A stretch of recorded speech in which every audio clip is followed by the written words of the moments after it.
이재명 대통령이 어제에 이어서 오늘도 SNS에 투표 동료글을 올렸습니다. 뭐 당연한 거죠. 이 플라톤의 말을 인용을 하면서 투표 포기는 권력 남용하며 나와 가족의 삶을 망치는 자들에게 기회를 주는 것이다. 이렇게 밝혔는데, 저는 이 이야기가 그 어떤 투표 동료 글보다도 굉장히 와닿았는데, 국민의힘은 이게 노골적인 선거 개입이라면서 또 딴지 걸고 있네요. 아니 근데 우리 국민의힘은 이재명 대통령 딴지 거는 것밖에 지금 뭐 어떤 선거 운동이랄 게 없습니다. 예. 이재명 대통령이 뭐만 해도 선거 개입이라고 하고, 사실 이번에 뭐 민생 탐방에 대해서도 개입이라고 하고, 또 최근에 서울에서 뭐 안전 문제 사고가 터졌을 때, 예. 그 서울 돈보다는 생명이 중요하다라고 하는 대통령이 당연히 챙기고 해야 되는 그런 말에 대해서도 선거 개입이라고 자꾸 이 선거 개입으로 운운하고 있는데. 그럼 선거 때는 국무를 아예 정지해야 합니까? 그러니까요. 예. 그래서 지금 아무것도 하지 말라는 것인지 잘 모르겠지만, 이게 사실 어떻게 생각해보면 그 국민의힘은 윤석열이 정말 아무것도 안 했을 때와 비교해서 안 했을 때가 너무 편하고 그것이 익숙해서 지금 대통령이 진짜 해야 되는 일을 하는 데에 대해서 저렇게 지금 반감을 갖고 있는지라는 생각이 처음에 들었고, 예. 두 번째로는 지금 이제 플라톤의 말이 정치의 무관심 대가는 최악의 저질들에게 지배를 당하는 것이지 않습니까? 이게 얼마나 플라톤이 언제 살았습니까? 명언이죠.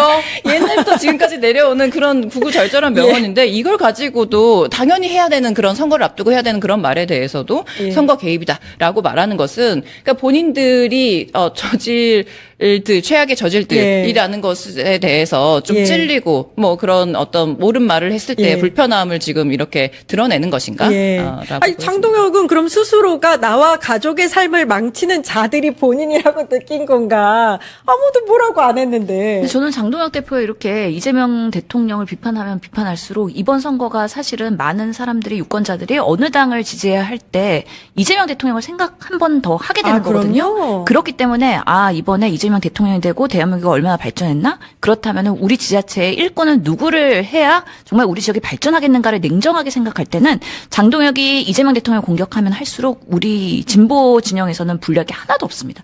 대통령께서 1번을 찍어달라고 얘기한 거 아닙니다. 그냥 투표하라고 했고요. 실제로 침묵과 투표 포기가 사실은 우리 삶을 망치는 저들에게 기회를 주는 거라고 얘기를 했기 때문에 그런 면에서 아주 뉴트럴한 그런 일반론을 이야기하셨다라고 해석할 수 있거든요. 예. 그럼에도 불구하고 본인들은 그냥 제발 저리는 거라고 저희는 보이고. 제발 저린다. 예. 이 나라의 주인은 국민이다. 이런 거 너무 당연하고 대통령이 할 수 있는 정치적인 언어이거든요. 이것을 비판하는 자들이 정말 졸렬할 수밖에 없다는 거 다시 한번 보여준 거기 때문에 대통령은 시원합니다. 이런 공격이 들어올 거 알면서도 우리가 투표가 얼마나 중요한지 대한민국의 주인으로서 투표를 행사해라라는 말씀을 하신 거기 때문에 더 조명 좀 받을수록 조명하시면 되고 투표장에 나오시면 된다. 저는 그렇게 생각합니다. 장동혁이 페이스북에 제가 이제 장동혁이라고 이야기하는 이유는 장동혁이 계속해서 이재명 대통령이 이재명이라고 하고 있거든요. 저도 똑같이 그냥 장동혁이 하겠습니다. 장동혁이 지금 대한민국의 악성 지배자가 누구입니까? 라고 물어봤는데 당신입니다. 장동혁. 본투표까지 3일 남았는데 6월 3일 최종 투표율 어느 정도로 예상하고 계신지 두 분께 여쭙고 다음 이야기로 넘어갈게요. 먼저. 예. 네. 우선은 저는 이번에는 투표율 올라올 거라고 봅니다. 지난 지선에 비해서 올라올 거라 보고, 왜냐하면 우리가 내란을 겪었고 비상계엄을 겪으면서 대통령이 바뀌면은 이렇게 대한민국이 바뀌는가를 효용성을 느꼈기 때문에 정치의 긍정적인 그 효과, 그거는 국민들이 만들어간다는 걸 느낀 거예요. 그렇다면은 내가 사는 지역의 발전을 위해서는 당연히 이제는 지자체장이 누군지, 그리고 보궐선거에 국회의원 누가 나오는지 그럼요. 관심을 가질 수밖에 없고요. 시의원, 구의원 제대로 견제하는지, 역할하는지 당연히 관심 받을 수밖에 없기 때문에 저는 이번엔 지방선거 이전보다 올라갈 거라 생각하기 때문에 50대 중반에서 이제 60대 후반까지 올라가면서 60대 정말 후반. 50대 중반에서 50대 후반까지 해서 60대까지 도다르게 되면은 정말 우리 국민 민주주의 정신이 이렇게 점점 그럼요. 발전하고 있구나를 느끼는 그런 결과가 될 거기 때문에 저는 이번에 투표율 올라갈 거라고 봅니다. 의도보다는 박하신데요. 부대님. 아니 근데 60% 돌파를 한다라고 하면 진짜 민주주의의 열망이 크고 이번엔 진짜 어떻게 우리 지방정부를 잘 꾸려야 되겠다라는 정말 강한 열망이 투표율로 반영된다라고 볼 수도 있는데 역대 지방선거에서 최종 투표율이 60%를 넘긴 것은 딱 두 번입니다. 아, 딱 두 번. 네, 95년에 68.4%고 처음 했을 때입니다. 네, 예. 그리고 18년에 60.2% 예. 두 차례밖에 없기 때문에 지금 이제 투표율을 60%를 넘긴다라고 섣불리 말한 다들 너무 조심조심하시네. 아, 그렇죠. 그럼에도 60% 넘깁니다, 여러분. 그럼에도 불구하고 지금 이재명 정부가 너무 잘하고 있고 그리고 이재명 정부가 4년이나 남았습니다. 예. 지금 우리 정부와 중앙 정부가 발맞추어서 일 잘하는 정부로 거듭나기 위해서는 6월 3일에 투표도 꼭 예. 해주시면 좋겠습니다. 예, 부산 북갑으로 가보도록 하겠습니다. 하정우 후보, 한동훈 후보가 SNS에서 폭로전을 벌이고 있는데 요거 아주 꿀잼입니다. 요거 보고 올게요.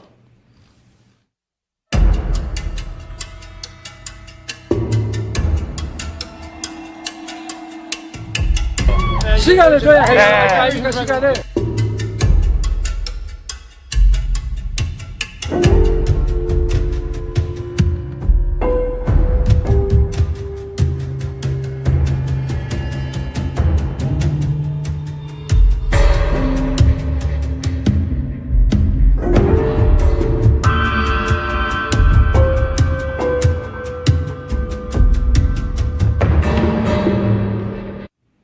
예, 하정우 대 한동훈 SNS 폭로전. 이게 한동훈이 먼저 시작을 했습니다. 국민을 대하는 태도 차이라고 해서 하정우 후보가 일반 시민에게 지금 뭐 AI 관련해서 스타트업 업스테이지 그 관련해서 묻는 시민에게 좀 무례하게 답하는 듯한 모습을 먼저 게재하고 본인은 굉장히 시민에게 공손하게 대답하는 그거를 뒤에 붙였더라고요. 되게 교묘한 짜깁기라고 할 수 있는데 이게 나중에 보니까 그 상대 시민이 한동훈 후보를 선거운동 해주는 선거운동원이었어요. 이게 뭐예요, 이게. 진짜 한동훈답다. 진짜 유짝이 짝이 짝인 것 없다. 같아. 네, 진짜.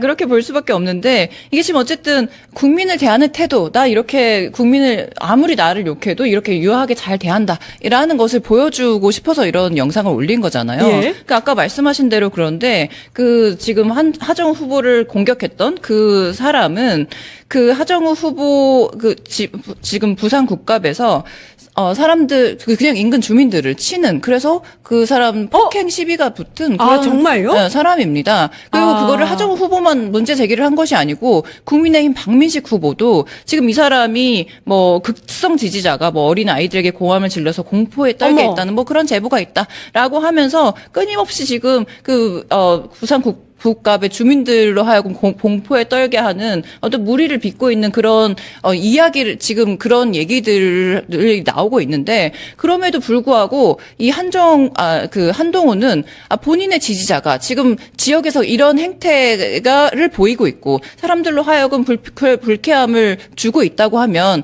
정말 본인이 한 것은 아니고 본인이 시키지 않았다고 하더라도 예. 죄송합니다라고 사과의 의미를 자제시켜야죠. 이거 홍보할 해야죠. 게 당연히 아니네. 그렇죠. 그런데 예? 오히려 나는 굉장히 자애롭다라고 하는 영상을 지금 거기에다 짤끼리해서 아우, 붙인다는 것 자체가 상식적으로 말이 안 되고 이것이 바로 국민을 대하는 태도가 다르다. 왜냐하면 이게 어떤 영상을 짜깁게 한다는 것은 본인이 원하는 그런 이미지를 일부러 그렇죠. 노출하고 예. 보여주는 것인데 사실 우리가 기억하는 것은 한동훈 후보가 연설을 할 때 뒤에서 카메라 영상 기자가 넘어졌음에도 불구하고 그걸 봤음에도 불구하고 그것도 소환해 그렇죠. 오시는군요. 예. 아무렇지도 않다는 듯이 나중에 자기는 몰랐다라고 그러니까, 하면서 예. 이게 지금 뭐 미안하다 괜찮냐 이런 말 한마디 없이 넘어가지 예. 않았습니까? 아니, 그 영상을 뒤에 붙이지 그랬어요. 그것이 바로 국민을 대하는 태도라고 저는 생각합니다. 예. 그러니까 아무튼 이 시민은 다른 일반 시민에게 폭행을 한 의혹도 받고 있고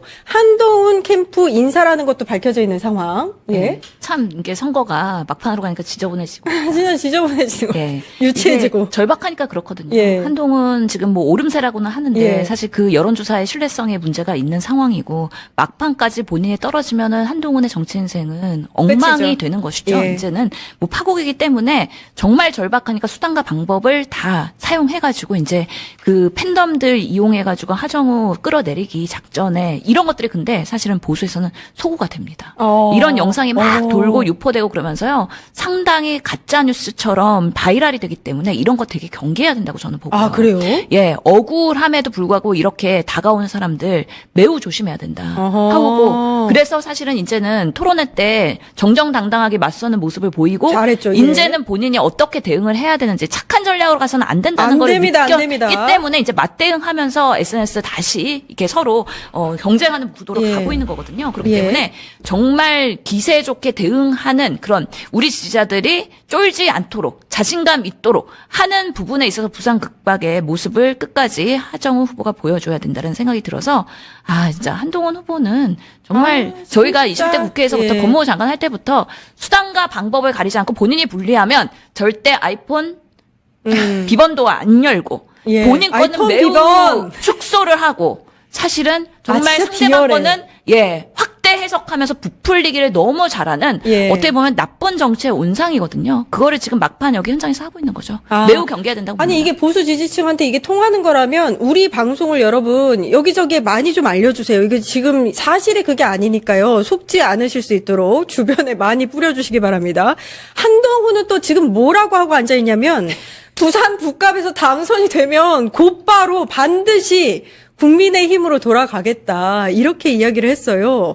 사실 부산 북갑에는 관심이 전혀 없고 국회의원 되면 빨리 중앙으로 가서 다음 대권 도전하겠다. 저는 이렇게 읽히거든요. 어떻게 보셨어요? 근데 한동훈은 일관되게 지역에 대한 이야기를 지금 하고 있지 않습니다. 뭐 민주당의 뭐 무슨 폭거에 대해서 내가 맞서 싸워야 되겠다.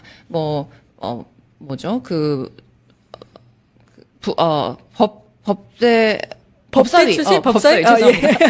단어가 갑자기 생각이 안 나요. 예.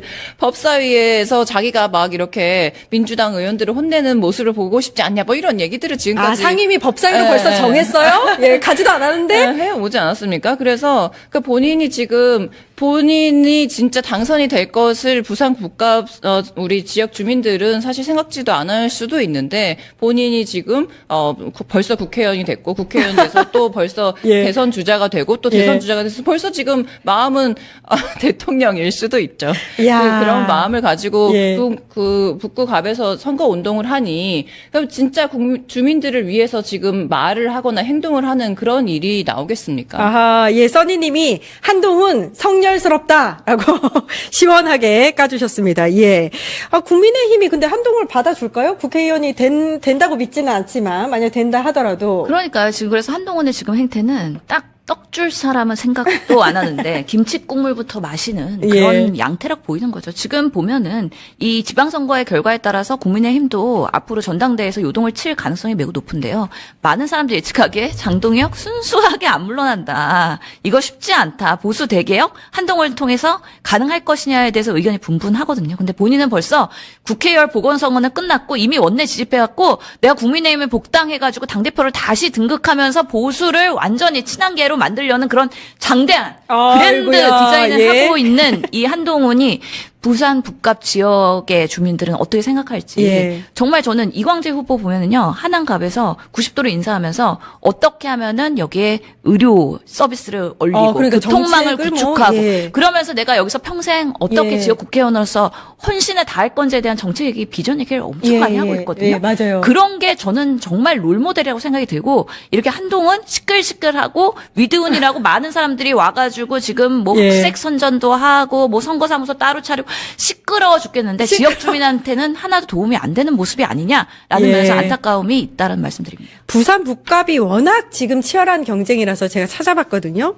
2014년 6회 지선에서 또 2024년 22대 총선까지 이 부산 북갑에서 치러진 선거가 모두 8번인데 진보가 4번, 보수가 4번 이겼다고 합니다.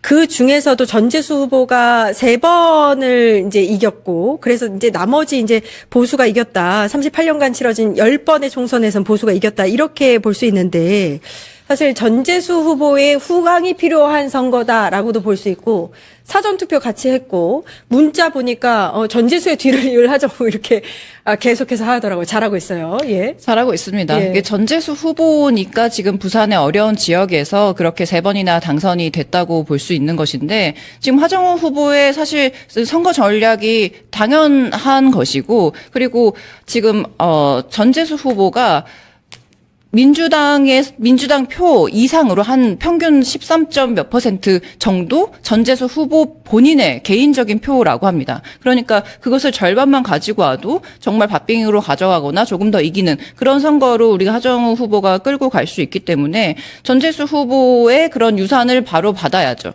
근데 지금 부산 북갑의 주민들로서는 그냥 후광 정치만 하는 것이 아니냐라는 것으로 비춰지지 않기 위해서는 하정우 후보가 본인의 경쟁력을 내세우고 우리 지역에 얼마나 헌신할 수 있는 인물인지 그런 이야기들을 해야 되는데 우리가 이번에 토론회에서 보면 정말 하정우 후보는 초지일관 한동훈 후보는 하정우 후보를 네거티브하고 깐죽거리고 시비 걸고 이런 모습을 굉장히 단호하게 쳐내면서 본인이 할 이야기를 다 하는 그런 모습을 보고 또 그 다음날 하정우 후보의 SNS를 보니까 정말 하루 종일 많은 사람들이 먼저 다가와서 토론회 잘 봤다 잘하더라 라고 격려를 하고 갔다 이런 모습을 볼 때는 어쨌든 전재수 우리 부산시장 후보의 어떤 후광도 같이 가지고 오면서 또 하정우 후보 본인이 경쟁력 있는 후보다라는 것도 충분히 보여주고 있기 때문에 이 지역에서도 승산이 있을 것으로 보입니다. 예, 지금 영상으로도 나가고 있는데 전재수 부산시장 후보, 민주당 후보죠. 전재수 후보가 선거 막판이 돼서 하정우 후보를 굉장히 많이 지원을 하고 있다는 얘기가 있더라고요. 이거 잘하고 있는 거고 하정우 후보도 재수 형님의 뒤를 잇겠습니다. 계속 이렇게 이야기하거든요. 이거 아주 괜찮아. 평택을로 가보도록 하겠습니다. 지금 김용남 대 조국의 대결을 넘어서 민주당 대 조혁당의 대결로 가는 게 아닌가. 기싸움이 상당하고 사실 그 어떤 지역구보다도 네거티브도 굉장히 강하게 일어나는 것 같고 역시나 피로도도 높은 지역구인 것 같습니다. 지금 어제 지도부 민주당 지도부가 평택을로 다 출동을 했거든요. 가짜 민주당 후보가 아니라 진짜 민주당 후보로 뽑아달라라고 이야기를 하고 있고 반대로 조국혁신당에서는 김용남 후보를 가짜 민주당 후보라고 이야기를 하고 있어요. 이게 뭔 일인가 싶습니다. 이거 갈등이 너무 심해지고 있어요. 그러니까요. 정말 나중에 뭐 합당 얘기 나오고 그러면은 그때 앙금 가지고서는 이거 해결 안 될 것 같은 파국으로 갈까봐 걱정되는데요. 예, 조승래 사무총장도 그랬죠. 가짜 민주당 후보 아닌 진짜 민주당 김용남 지지해 주세요. 그래서 민주당은 민주당 후보를 지지하는 게 맞죠. 그런데 그동안에 여러 잡음들이나 아니면 네거티브나 흑색 성정들이나 아니면은 김용남 후보의 여러 가지 과거의 일들이 드러나면서 우리 내부에서도 지지자가 갈린 건 사실이다. 그런 면에서 일부의 민주당 지지자도 조국 혁신당을 지지해야 되는 거 아니냐라는 그런 부분에 있어서의 갈등이 정말 고조되고 있다. 그래서 저는 이 평택을의 5파전의 혼전 상태는 사전투표도 이게 낮잖아요. 그렇기 때문에 막판까지 본투표 가서 개표 방송할 때 가장 마지막에 결과가 나오지 않을까. 그래서 계속해서 박빙으로 가면서 엎치락 뒤치락 할 것 같아요. 그럼 새벽녘에나 평택을은 결과가 나오겠네요. 그럴 가능성이 많은 것 같아요. 5명이 끝까지 뛰고 있고. 그리고 결과도 아주 근소한 차로 날 것 같다는 느낌이 1-2% 차이로 승리가 이루어질 수 있는 거기 때문에 태안의 김용남, 조국, 유이동 끝까지 가봐야 알 수 있는 상황이기 때문에 정말 여기 평택을은 우리가 선거 과정에서 마음이 아픈 곳입니다. 진보가 이렇게 분열하면 안 되는데 후보에 따라서 이렇게 서로한테 이렇게 뼈아픈 마타도어를 한다는 것 자체가 저희들이 보면서도 불편한 심기가 있었고 그렇게 할 수밖에 없는 상황인가까지 저는 조금 안타까워서 나중에 누가 원내에 진입하든 간에 앙금이 남아서 그 후과가 좀 있지 않을까에 대한 우려가 있습니다. 잘 풀어야 될 것 같아요. 제가 봤을 때 지금 사실 댓글도 우리가 딴 얘기할 때도 계속 평택을 얘기만 하시기 때문에 이게 나중에 잘 좀 뭘까요? 해결이 됐으면 하는, 봉합이 됐으면 하는 그런 바람이고. 근데 지금 이렇게 좀 더 과열된 이유 중에 하나가 유시민 작가가 매불쇼에 나와서 또 한 번 이제 이야기를 하는 바람에 약간 이제 갈등이 조금 골이 더 깊어졌다 이런 이야기도 있어요. 그런데 유시민 작가님은 민주당 분이 아닙니다. 예. 네. 유시민 작가님은 열린우리당 그때 이후에, 이전과 이후에는 민주당인 적이 없던 분이기 때문에 유시민 작가 입장에서는 뭐 민주당이 잘못했다라고 그러니까 외부인의 시선으로 쓴소리를 충분히 하실 수 있다고 봅니다. 예. 그런데 이제 조승래 사무총장이 가짜 민주당, 진짜 민주당 이렇게 말씀하시는 것은 또 당연하죠. 조승래 사무총장님은 민주당의 사무총장 아닙니까?